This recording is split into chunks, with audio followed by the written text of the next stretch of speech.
அனைவருக்கும் வணக்கம். நான் படித்து ரசித்த கதையை நீங்களும் படித்து கேட்டு மகிழுங்கள். கதை படித்திருந்தால் அனைவருக்கும் பகிருங்கள். வழக்கம் போல் சுந்தரின் விழிகள் பதைபதைப்புடன் பாதையை நோட்டமிட்டுக் கொண்டிருந்தன. அகவெளிகளின் பார்வையில் எந்நேரமும் மறையாமல் நடனம் புரிந்து கொண்டிருக்கும் மீனா அவன் புற வெளிகளுக்கு காட்சி தர வேண்டுமே என்று அவனது மனம் துடித்தது. மீனாவின் வருகை அவன் பார்வையில் பளிச்சிட்டது. உணர்வுகளில் ஒரு நிம்மதி சூழ்ந்தது. ஆவலின் மேலிட்டால் பார்வையில் மீனாவை வரவேற்றான் சுந்தர். அவர்களின் சம்பாசனை வழக்கத்துக்கு மாறுபடாமல் துவங்கியது. நேருக்கு நேராக நின்றிருந்த மீனாவின் உதடுகளில் லேசாக தவழ்ந்த புன்முறுவல் தன் உள்ளத்தையே கவ்வி ஈர்த்து கொண்டது போன்ற பிரமிப்பில் சில கணங்கள் திளைத்து போனான் சுந்தர். அவளுக்கே உரித்தான அழகு நளினங்களை உள்ளுக்குள் ரசித்தவாறு இருந்த அவன் அதிலிருந்து விடுபட்ட நிலையில் அவளுடன் பேச துவங்கினான். மீனு, நமது கல்லூரி வாழ்க்கை முடியும் தருவாயில் இருக்கு. அதை நான் நினைத்து அணு அணுவாக கஷ்டப்பட்டுக்கிட்டு இருக்கேன். ஆனா நீயோ வரப்போற பரீட்சைகளை நினைத்து வருத்தப்பட்டு இருக்கிறது எனக்கு தெரியும். மீனு மனசார ரசிச்சு உளமாற உணர்ந்து சந்தோஷப்படுறதுக்காகத்தான் உலகத்துல இவ்வளவு அழகு கலைகளையும் இறைவன் படைச்சிருக்கான். சுகபோகங்களை எல்லாம் வாழ்க்கையில அனுபவிச்சு வாழ்றதுக்காகத்தான் இந்த பிறவியையே நாம் எடுத்திருக்கிறோம்.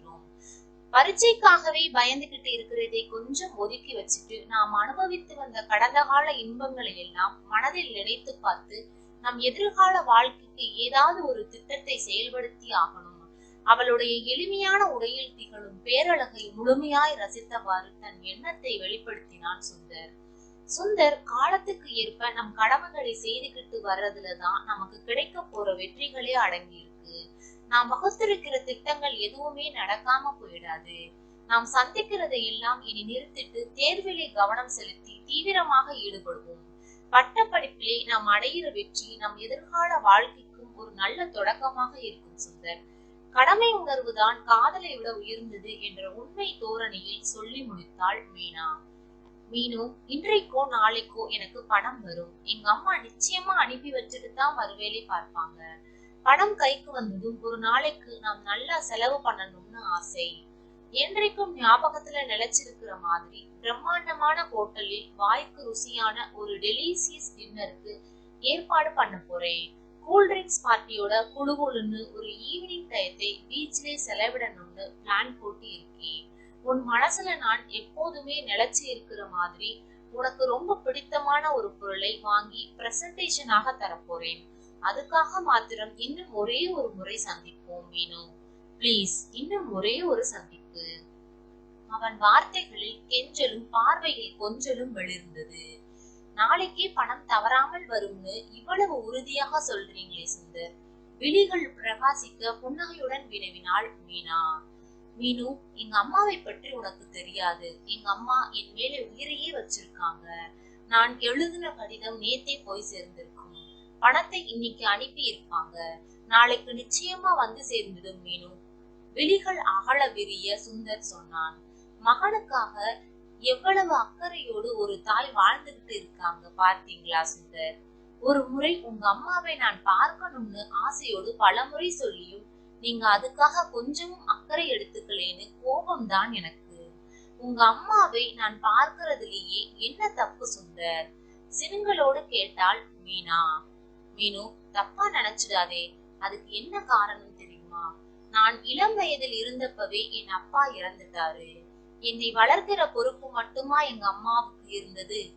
பண்ணை மாதிரியான நிலத்தையும் பங்களா மாதிரி வீட்டையும் மத்த வேலைக்காரங்களையும் கவனிக்கிற பொறுப்பு எங்க அம்மாவுடையதுதான். கொஞ்சமும் ஓய்வே கிடையாது. அப்படியும் தப்பி தவறி எங்க அம்மா இங்கு வந்து போகணும்னு நினைத்து வர்றதா இருந்தா அங்கு தகுதியான ஒரு ஆளை நியமிச்சுட்டுதான் வரணும். இங்கு வந்து விட்டால் அவங்களால் அங்க நிர்வாக வேலைகளை கவனிக்க முடியுமா? முடியாதே. இதுதான் காரணம் மீனு. பெருமிதமாகவும் கௌரவமான கம்பீர துணியுடனும் கூறினான் சுந்தர். ஒரு கணம் அவன் நினைவோட்டத்தில் ஆழ்ந்து சிலை மாதிரி நின்று விட்டாள் மீனா. சில நிமிடங்கள் கழிந்தன. சுந்தரின் அறைக்கு நேராக தெருவில் ஒரு சைக்கிள் ரிக்ஷா வந்து நின்ற சத்தம் கேட்டது. சட்டென்று திரும்பி தெருப்பக்கம் நோக்கினான் சுந்தர். இதாமா நீ சொன்ன அட்ரஸ்? ரிக்ஷாக்காரனின் வார்த்தைகள் ஒலித்தன. இந்தாப்பா நீ கேட்ட பணம். அந்த கிழவி தன் இடுப்பில் செருகப்பட்டிருந்த துணி பையில் இருந்து எடுத்த பணத்தை அவனிடம் கொடுத்துவிட்டு கைப்பையுடன் வாசல் படி ஏறினாள். ஊரிலிருந்து வரும் தன் தாய் ஜெயா அம்மாவின் வருகை சுந்தரின் பார்வையில் பட்டது. அவனை ஒரு நொடியில் சுட்டெறிந்து விட்டது போன்ற திகில் போர்வையாய் அவன் உடலை போர்த்தியது. அவன் முகமெல்லாம் குப்பென்று வியர்த்து கொட்டியது. உடம்பெல்லாம் சுருங்கி விரிவது போன்ற உணர்வுகள் அவனுள் ஏற்பட்டன. ஜெயா அம்மாவின் உருவம் அவன் விழிகளில் படபடத்து 1000 ஊசி முனைகள் அவன் இதயத்தை நறுக் நறுக்கென்று குத்துவது போல் உணர்ந்தான். என்ன சுந்தர், திடீரென்று ஒரு மாதிரி ஆயிட்டீங்க என்று கேட்டாள் மீனா. அசடு வழியும் முகத்தை கைக்குட்டையால் அழுத்தமாய் துடைத்தவாறு உள்ளுக்குள் ஒரு விதமாய் சுதாரித்துக் கொண்டு, ஒன்றுமில்லை மீனு, ஜெயா அம்மாவை காட்டி இவங்க எங்க ஊரு, எனக்கு ரொம்பவும் வேண்டியவங்க என்று கூறியபடியே எழுந்தான் சுந்தர்.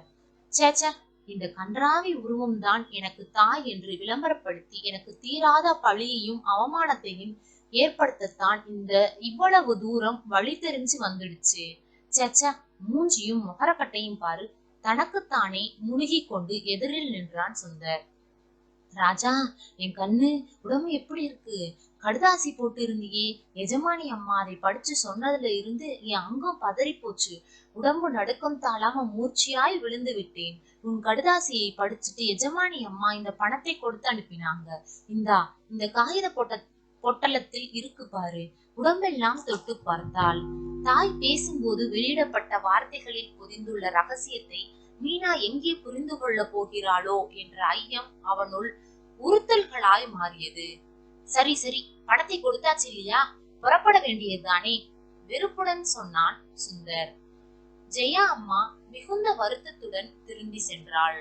அவன் கடுமையாக பேசிய வார்த்தைகளே பின்னாளில் ஜெயா அம்மாவின் உடல்நிலை சரியில்லாமல் போவதற்கு காரணமாய் அமைந்தது. தன் மகனே தன்னை வெறுக்கிறான் என்று நினைத்துக் கொண்டாள் ஜெயா அம்மா. ஜெயா அம்மா கிளம்பிய பின் மீனாவின் பக்கம் திரும்பி போலீஸ் இருப்பின் பிரதிபலிப்பு முகத்தில் படர பேசினான் சுந்தர். எஜமானி அம்மா பணத்தை கொடுத்து அனுப்பியதாக சொன்னார்களே, அப்படின்னா உங்க அம்மா தான் பணத்தை கொடுத்து அனுப்பி வச்சாங்களா போலிருக்கு. மீனாவின் வார்த்தைகள் சுந்தரின் செவிகளில் பட்டன. பரவாயில்லை, மீனா புரிந்து கொண்ட விதம் கொஞ்சம் ஆறுதல் தரும் வகையில் உள்ளது. அவனுக்குள் அவனே தேற்றிக்கொண்டு ஆறுதல் பெற்றான். தேர்வுகளும் முடிந்து கல்லூரி படிப்புக்கு இறுதி அஞ்சலி செய்து விட்ட மாதிரி சொந்த கிராமங்களுக்கு திரும்பினர் மீனாவும் சுந்தரும். அப்போது ஜெயா அம்மா படுத்த படுக்கையாகிவிட்டார். அதையெல்லாம் பற்றி சுந்தர் கவலைப்பட்ட மாதிரி தெரியவில்லை.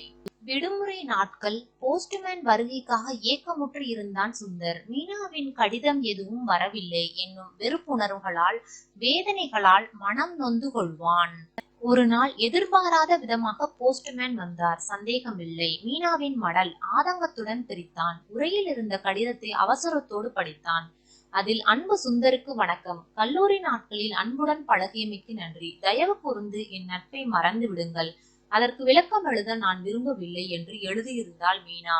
கடிதத்தை படிக்கும் போதே அவன் விரல்கள் படபடத்தன. துக்கத்தால் அவன் தொண்டை கரகரப்பது போல் தோன்றியது. காரணம் புரியாமல் தனக்குத்தானே அங்கலாய்த்துக் கொண்டான். மீனாவின் முகவரியை கையில் பத்திரமாய் வைத்துக் கொண்டான். உடனே கிளம்பி மீனாவை தேடி சென்றான். பஸ் ஸ்டாண்டில் இறங்கி வருகிற போது வழி பயணிகளிடம் ஏதோ சில காசுகளை கேட்டு வாங்கி பிழைக்கும் ஒரு பேர்வழி. பஸ்ஸை விட்டு இறங்கும் போதே ஐயா அப்பா என்று சொல்லிக் கொண்டே சுத்துறாளே, நாம் வந்து கொண்டிருக்கிற வேலையே வயிற்றெரிச்சல் விஷயம், இதிலே வேற என்று வாய்க்குள் முணுமுணுத்துக் கொண்டே சில காசுகளை கொடுத்து அனுப்பிவிட்டு நடந்தான்.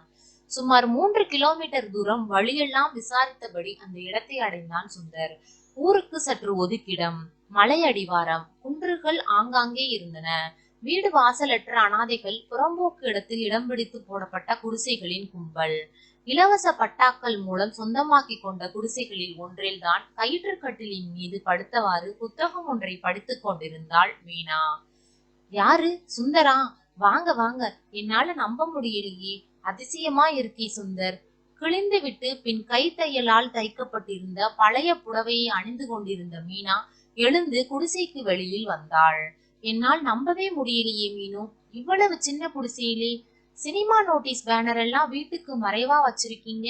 இப்படிப்பட்ட ஏழ்மை குடிசையில் இருந்துகிட்டா காலேஜ் படிச்சேன் மீனு. உன்னோட நடை, உடை, பாவனை, உன்னோட சிந்தனை சக்தி, அறிவுத்திறன், படித்த முறை எல்லா விதங்களையும் அனுசரிச்சு பார்த்தா, ஆகா, நீ ஒரு பெரிய இடத்து பொண்ணுதானேன்னு நினைத்தேன். அவன் மொழிகள் அகல விருந்தன. சொற்கள் அதிசய தொனியில் வெளிப்பட்டன. எனக்கு தெரியும் சுந்தர், நீங்க அப்படித்தான் நினைச்சிருப்பீங்கன்னு. ஏழ்மையை நீங்க விரும்பவில்லை என்பதையும், ஆடம்பரத்தை தான் நீங்க மனசார விரும்புறீங்கன்றதையும் என் மனசுக்கு நல்லா தெரியும் சுந்தர். நான் பிறக்கும் போது என் அப்பாவை இழந்த துர்பாக்கியவதி நான். உழைத்து உண்ண நாதியற்ற என் தாய் குழந்தையான என்னை காட்டியே பிச்சை எடுக்க தொடங்கினாள். பிச்சை எடுத்து அந்த காசையும் கொண்டே என்னை இந்த அளவுக்கு படிக்க செய்தாள். இந்த நிஜத்தை சொன்னால் உங்களால் நம்பவே முடியாது சுந்தர். மீனாவின் நெஞ்சின் ஆழத்தில் இருந்து வார்த்தைகள் வெளிவந்தன. மீனா, யாருமா வந்திருக்கிறது? வந்தவங்களை உட்கார வைக்காம நிக்க வச்சே பேசிக்கிட்டு இருக்கியம்மா. சொல்லிக்கொண்டே குடிசைக்கு பக்கமாக இருந்த பூச்செடிகளுக்கு நீர் ஊற்ற சென்றாள் கௌரி அம்மா. ஆமா, பஸ் ஸ்டாண்டில் பிச்சை கேட்டவங்க தான். மீனாவுக்கு அம்மாவா? மீனாவோட அம்மாவை விட நம்ம அம்மா 1000 மடங்கு உயர்ந்தவளாச்சே. ஒரு பணக்கார வீட்டு வேலைக்காரி தானே என் அம்மா. சமையல், வீட்டு எடுபுடி வேலைங்க முதல் எல்லா சேவகமும் செய்து காசு சம்பாதிக்கிறாளே. உழைத்து சாப்பிடுறவளோட மகன்தானே நான். அதை சொல்ல நாக்கு வரலையே. ஒரு வேலைக்காரியின் மகன் என்று சொன்னாலே கேவலம்னு நினைத்தேனே. என் அம்மாவுக்கு நான் செய்த துரோகம் எவ்வளவு கொடியது. காதலிக்கு முன்னால் என் கௌரவம் குறைந்து போறதா என்று நினைத்து விட்டேனே. அன்றைக்கு நான் பேசிய பேச்சுதான் அம்மாவோட மனசை புண்படுத்தி விட்டது. அதே மன கஷ்டம்தான் இன்னும் படுத்த படுக்கையா இருக்காங்க. தனக்குள் எண்ணி நெஞ்சை குழப்பி கொண்டான் சுந்தர். சுந்தர், இவங்கதான் என் அம்மா. நான் சம்பாதிக்க தீர்மானிச்சுட்டேன். இப்போ நான் ஒரு கிராஜுவேட். இனி எங்க அம்மா பிச்சை எடுக்க மாட்டாங்க.